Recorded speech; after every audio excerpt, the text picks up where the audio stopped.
Seguimos, porque os Estados Unidos não querem a desdolarização. Inquieta muito o governo americano. E não é só republicano. Os democratas também estão ficando inquietos porque eles lidam com esses dados diariamente.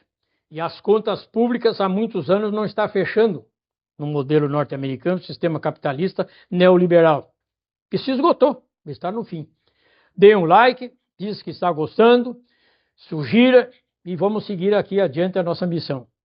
Eu estou levando em conta de que isso aqui realmente é uma missão. Porque vocês não sabem, eu enfrento dificuldades. Não é fácil produzir esses vídeos, não é fácil produzir esse vídeo e colocá-los no ar. Mas depois eu vou explicar.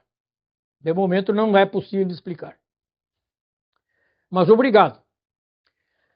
Porque os Estados Unidos são dependentes do aço, do alumínio, do cobre, das terras raras, do petróleo, embora eles produzam petróleo, mas não o suficiente para o mercado interno, e principalmente grãos. Estão precisando de tudo isso agora, porque ele taxou em 50%, 100%, 200% os demais países. Os demais países não estão vendendo, não estão negociando com os Estados Unidos, estão negociando entre si e deixam fora de lado dos Estados Unidos. É o que ele arrumou.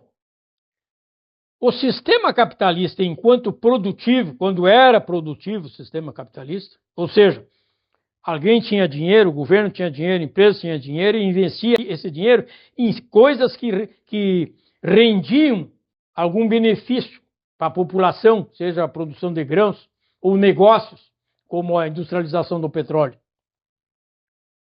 É fácil entender. Então, quando existia o capital produtivo, as empresas norte-americanas o que fizeram? Se espalharam pelo mundo.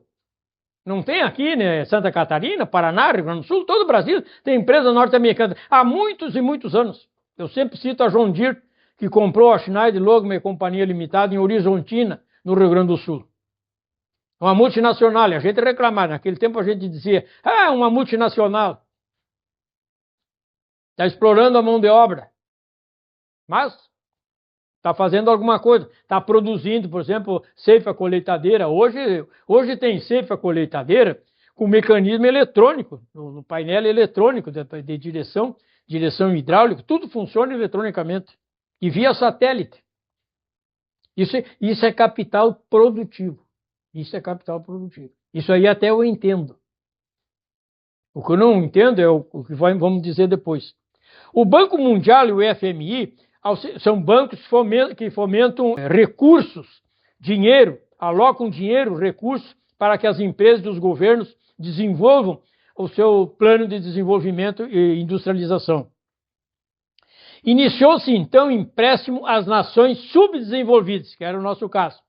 E iniciou-se, então, um processo lento, porém obsequioso, de formação de ganhos de parte dos Estados Unidos e a formação de fantásticas dívidas dos desenvolvidos. A acumulação de riqueza, aos poucos, foi se revelando. A acumulação de riqueza, que é um dos apanágios, um dos objetivos principais do capitalismo, é a acumulação de riqueza. Isso todo mundo sabe, não precisa nem ler o Karl Marx, que nós vamos saber que a acumulação de riqueza é o apanágio do sistema capitalista. Não é distribuição de renda. O capitalismo não fala em distribuição de renda, ele fala em acumulação de riqueza e auferimento de lucro. Esse processo, com base no sistema de pagamento em dólar, que é o que domina ainda a grande parte do mundo, 57% pelo menos, e sucessivas emissões de moeda pelos Estados Unidos, financiaram e financiam guerras. É como eu disse, se fosse esse dinheiro fruto desses negócios, as taxas que nós pagamos e que o mundo paga, fosse para benefício de distribuição da riqueza no mundo todo, diminuição da pobreza e da desigualdade, tudo bem. Mas o capitalismo até agora só está acumulando riqueza e promovendo a desigualdade. Ao mesmo tempo, então, os governos norte-americanos, seja democrata ou republicano, deram início à mais perversa forma do capitalismo, o capitalismo de produção substituído pelo capitalismo de investimento financeiro. Isso é um perigo falar sobre isso. Isso é um perigo. Empresas surgiram do nada, sem capital nenhum, e dominaram a bolsa de valores, a aplicação de papéis, ações, inundaram os mercados e criaram a nuvem. E ali tudo gravita. Você sabe o que gravita na nuvem? Eu não sei. Eu só sei que são volumes impressionantes de dinheiro que eu não consigo tocar nem medir. Mas existe. Tanto que existe que tem gente que ganha e que perde. Mais ganha do que perde, quanto mais ganha, quanto mais renda tu tem, quanto mais dinheiro tu tem, mais tu ganha. Mas isso aí eu vou deixar para depois isso aqui. Não dá para falar sobre isso aí. Eu vou adiante. Tem até influência no Congresso Nacional, inclusive no Congresso Nacional Brasileiro, que está agora com barbas de molho, votou o que votou. Vou falar no vídeo mais adiante, mas já vou antecipar. Votou o que votou porque tem cerca de 100 deputados federais envolvidos até o pescoço com crimes que estão capitulados no Código Penal. Por isso que querem a PEC da impunidade, a PEC da blindagem, é a PEC da bandidagem. Querem abrir o Congresso Nacional para bandidagem. Aí vai valer tudo. Vão poder fazer qualquer tipo de crime, porque nem o Supremo Tribunal Federal poderá alcançá-los. Por quê? Porque mesmo sendo processado, o Congresso vai se reunir e vai em votação secreta, não vai deixar que o deputado seja processado e que dirá condenado. É assim que está. Por causa de quê? Dessas influências aí. Então, não deu certo isso aí. Os preços aumentaram lá nos Estados Unidos, não deu certo as taxações, não deu certo a deportação, então os preços aumentaram e está faltando mercadoria nas prateleiras. Isso a gente vê nos vídeos. O povo nas ruas, em comitês, em quase todos os estados dos Estados Unidos. Porque sabe que os estados lá são autônomos e independentes. Eles têm leis próprias, têm até justiça própria, independente da Justiça Federal. Eles têm um sistema de justiça diferente do nosso, do latino-americano. As taxações conduziram à quebra e credibilidade dos parceiros principais como o Canadá e o México, com os quais os Estados Unidos tinha tratados comerciais. Desagradou a China e o Japão, seus principais credores, e com a Índia e o Brasil, com os quais depende de vários produtos importantes. Eu até, sendo otimista na análise, eu até acho que, de certa forma, foi bom o Trump e os Estados Unidos taxarem o Brasil dessa forma. Aí o Brasil se uniu, mas o Brasil passou a pensar numa coisa que não estava pensando. O quão forte nós somos economicamente, o quanto nós produzimos, o quanto de carne, de grãos que nós temos, o quanto de riquezas minerais a partir do petróleo que nós temos e que os outros têm a sanha e a cobiça de ter.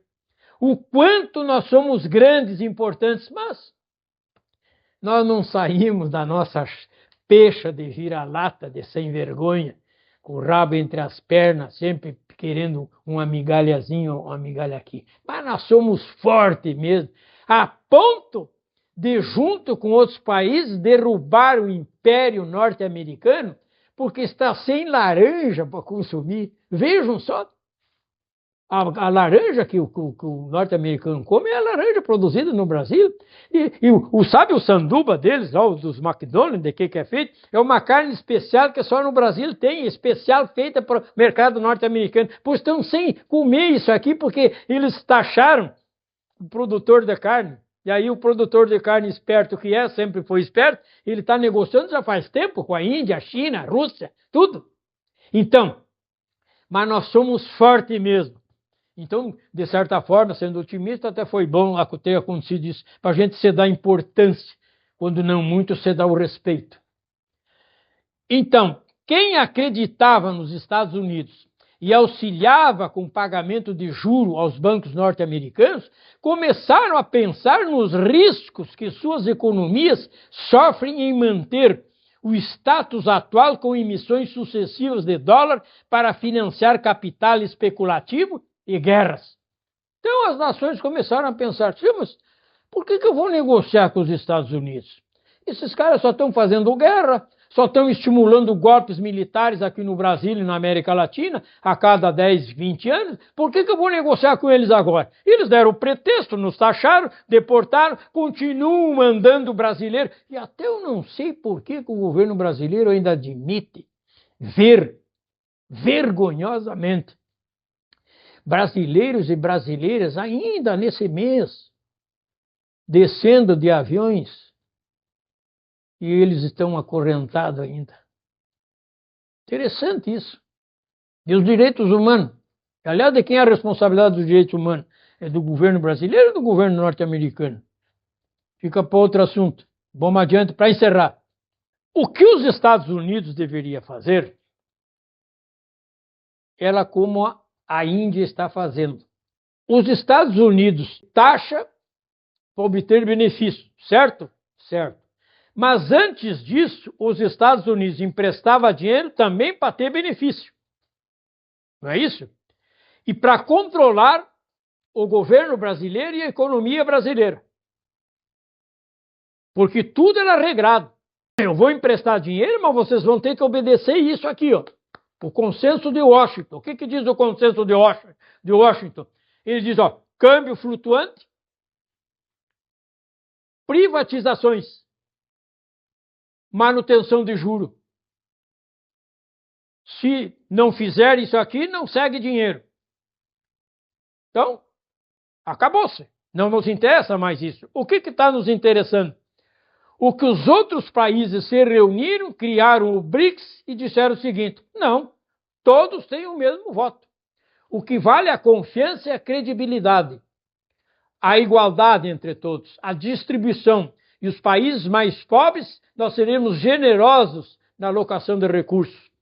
E mais, o dinheiro que estamos dando para vocês não é para retornar para nós na forma de lucro, não. É para ficar no país de vocês, para construírem ferrovias, hidrovias, aeroportos, portos, navios, ou seja, infraestrutura básica, elementar para o sujeito se movimentar na sua cidade. Aliás, quando que alguma estrada foi feita aqui no Brasil por norte-americano e inglês? Tem, até que tem. Dolorosamente eu vou citar duas. 350 quilômetros da ferrovia Madeira-Mamoré, que depois foi destruída e custou 3 mil mortos por malária. Era um truste internacional que estava nada mais fazendo com seus laboratoristas, médicos e especialistas, como ainda hoje estão na Amazônia, diga-se de passagem, a compilar a flora, a fauna, a biodiversidade, se aproveitando da biodiversidade da Amazônica e enriquecendo as burras da indústria farmacêutica mundial com os elementos naturais encontrados na mata. Por isso eles se viciam, eles seduzem os índios e as populações autóctones da Amazônia para colher essas informações. Isso eles fizeram na Estrada de Ferro de Madeira-Mamoré, como fizeram também aqui na Guerra do Contestado, uma estrada de ferro que prejudicou os interesses do caboclo, que ajudou a construir a estrada a pretexto de ganhar a terra, e quando foi ganhar a terra era de uma multinacional, não era dele. Assim que também foi com a conquista do Acre.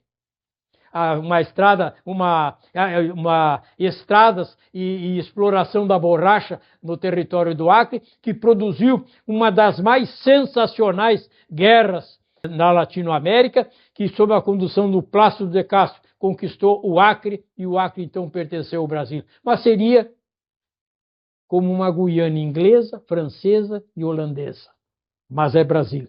Então, a desdolarização que o Donald não quer, aconteceu. Exatamente por isso. porque as novas nações emergentes estão se traduzindo em potências agrícolas e de riqueza mundial, como o Brasil, a China, a Índia, a Indonésia, já falei várias vezes, e o próprio México. Esses estão ocupando o seu lugar no espaço. Pedem voz e vez, e serão voz e vez. Nós, pela América Latina. Até.